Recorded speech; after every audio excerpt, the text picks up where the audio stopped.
Apa yang ditulis dalam buku putih itu sangat jelas, sangat gamblang, bahwa telah terjadi tindak kekerasan terhadap 6 laskar FPI tersebut, bukan berdasarkan asumsi atau opini, tapi berdasarkan fakta yang ada.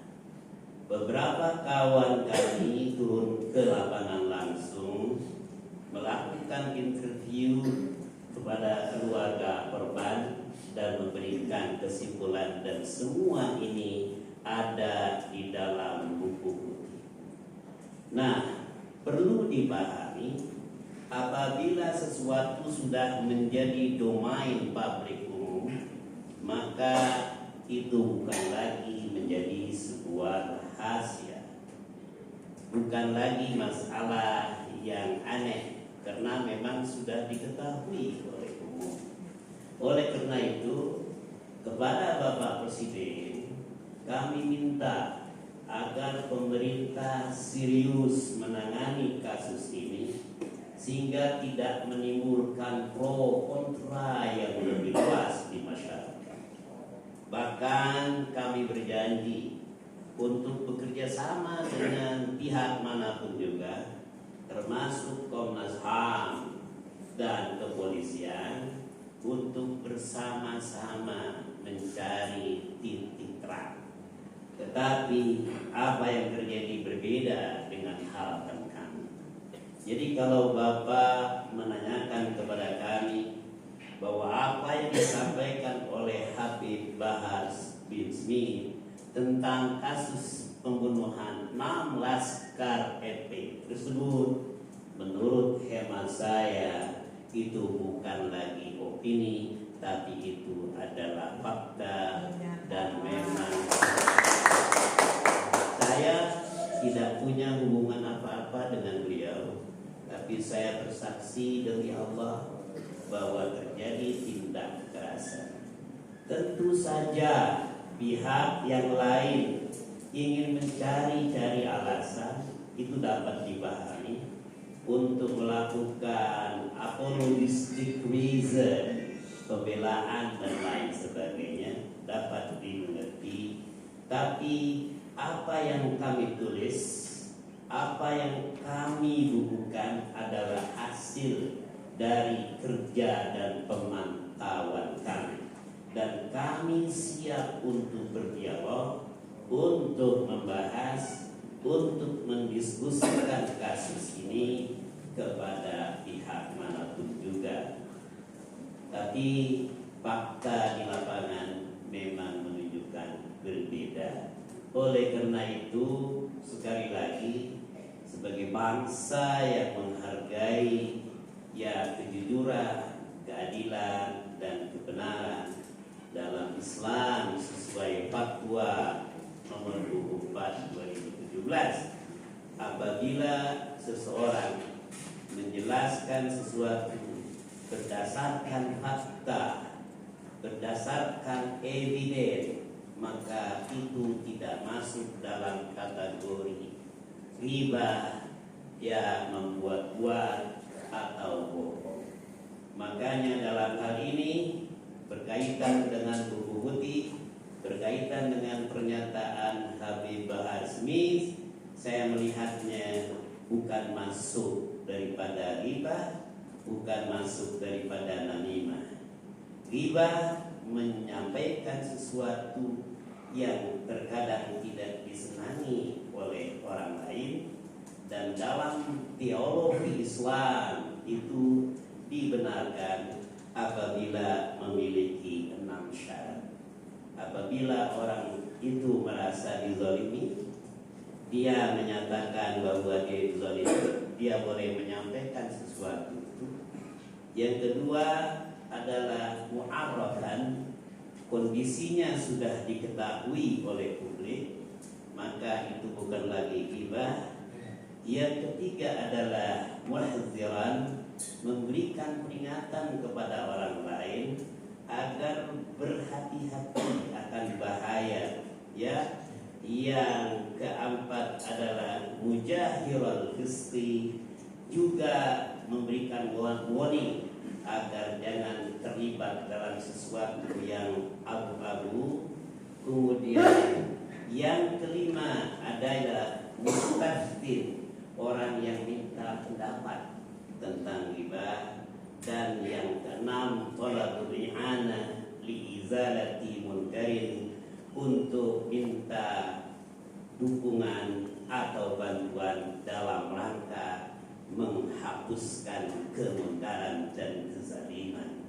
Itu dibolehkan, ya, bukan masuk dalam kategori riba atau buhtan azim. Baik, menarik sekali saudara ahli tadi, luas sekali pemahamannya. Jadi bisa disampaikan oleh ahli bahwa sebenarnya Fatwa Ulama nomor 24 tahun 2017 ini tidak termasuk ya apa yang menjadi yang disampaikan dalam perkara Habib Bahar ini. Karena apa yang disampaikan Habib Bahar adalah menyampaikan kebenaran, amar ma'ruf nahi munkar, begitu saudara ahli ya. Jadi amar ma'ruf nahi munkar itu tidak boleh berdiri sendiri, tidak boleh amar ma'ruf saja atau nahi munkar saja. Dia harus dilakukan secara bersamaan. Makanya terminologi yang digunakan adalah amar ma'ruf nahi munkar. Tapi fakta di lapangan menunjukkan bahwa ada kecenderungan orang untuk memilih amar ma'ruf saja karena resikonya kurang, dan mereka menghindari nahi munkar. Inilah yang menjadi salah satu problematika yang dihadapi oleh bangsa kita dan umat Islam di dunia. Nah, jadi sekali lagi boleh kita melakukan penjelasan atau berbagai macam ya ceramah tentang kebahaya sesuatu apabila tujuannya adalah untuk memberikan edukasi dan pencerahan kepada publik. Baik, saudara ahli. Pertanyaan selanjutnya berkaitan dengan Maulid Nabi. Mungkin ahli juga sering memonitor perkara Habib Rizik Syihab. Kalau menurut pendapat ahli, apakah yang disampaikan Habib Bahar berkaitan dengan Maulid Nabi, bahwa kemudian Habib Rizik ditahan karena melakukan Maulid Nabi, itu menurut pandangan dari segi ahli sendiri dalam konteks Maulid Nabi bagaimana? Apakah memang kondisinya Maulid Nabi harus dihubungkan dan memang kondisinya banyak orang yang hadir, yang kemudian dalam konteksnya Maulid Nabi memang apa yang dilakukan Habib Rizik adalah bagian dari melaksanakan kewajiban agamanya. Terima kasih. Secara historis Maulid Nabi itu pertama-tama diselenggarakan pada abad ke-6 kalau tidak salah, di era Raja Muzaffar yang kebetulan berdomisili di Mesopotamia atau di Irak. Tujuan utamanya adalah mendorong umat Islam, membangkitkan semangat umat Islam yang jumlahnya besar itu untuk bersatu dan untuk melakukan kesatuan dan persatuan. Karena dengan kesatuan dan persatuan itu umat Islam akan menjadi umat yang kuat. Nah, Maulid tersebut yang diambil dari kata walada yaulid yaitu kemudian Maulid kelahiran, tujuannya adalah untuk memberikan pencerahan kepada publik. Dan memang tidak mungkin Maulid itu tidak diikuti oleh kerumunan publik, karena memang Maulid didesain untuk menghadirkan sebanyak mungkin jamaah atau masyarakat agar bisa ikut dan mendengarkan ceramah yang sifatnya pencerahan, bahwa kalau kita ingin maju, kita ingin bersatu, maka harus mengikuti karakter, kemudian sifat dan akhlak yang mulia dari Nabi Muhammad SAW, juga daripada nabi-nabi dan rasul-rasul sebelumnya.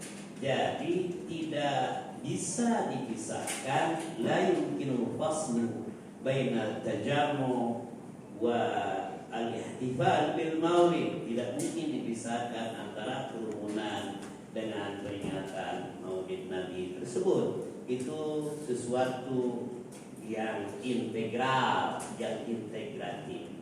Oleh karena itu, ini yang perlu kita perhatikan, dan sebagai umat Islam kita memang berkewajiban untuk memberikan pencerahan dan kesadaran kepada umat untuk menjaga kesatuan dan persatuan serta wirah dan izzahnya umat Islam di dunia ini. Baik, saya pikir cukup dulu, dilanjut yang mulia.